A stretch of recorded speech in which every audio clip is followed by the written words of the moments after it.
આવતીકાલે સવારથી તમને જુદી જુદી એક્સરસાઇઝ શીખડાવશું અને આપણી અંદર જે જુદા જુદા દોષ છે, કામ, ક્રોધ, લોભ, મોહ, મદ અને મત્સર, આ જે જુદા દોષ છે, કઈ કઈ કસરતથી આ દોષમાંથી મુક્તિ કેમ મેળવવી, એ આવતીકાલે સવારથી કસરતો લેશું. એક એક દોષની વાત કરશું. કામ એટલે શું, ક્રોધ એટલે શું, એ કઈ જગ્યાએ શરીરની અંદર પડેલું છે. પણ એ બધી એક્સરસાઇઝ તમારે કરવાની છે, પણ એની સાથે શું કરવાનું છે? 24 કલાક આ રિધમિક બ્રીથિંગ,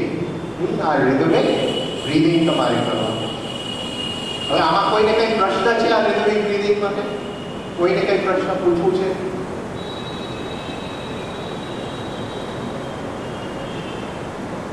ફરીથી કરશું? ફરીથી કરશું. ઓકે.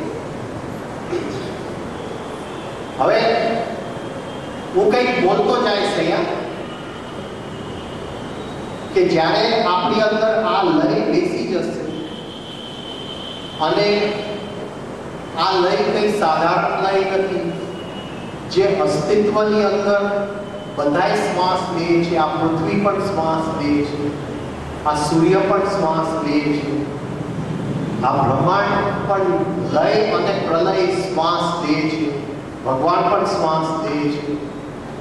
એ બધાયનો લય એક જ છે. જ્યારે આપણો લય અને ભગવાનનો લય એક થઈ જાય છે ત્યારે અંદરનો ભગવાન આપોઆપ દર્શન આપે છે. આપણે શું કરવાનું છે?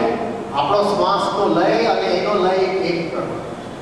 તો આ લયમાં જ્યારે આપણે શ્વાસ લેતા જશું, એક પોઈન્ટે આ બ્રહ્માંડનો લય અને આપણો લય એક થઈ જશે અને આપણે એમ લાગશે કે આપણું જે હોવાપણું છે એ એકદમ ગળી ગયું છે, પીગળી ગયું છે અને બ્રહ્માંડની અંદર આપણે લીન થઈ ગયા છે. એવું કંઈક હું અંદર બોલતો જઈશ, તમે અંદર અનુભવ કરવાની કોશિશ કરો. આમ બંધ કરી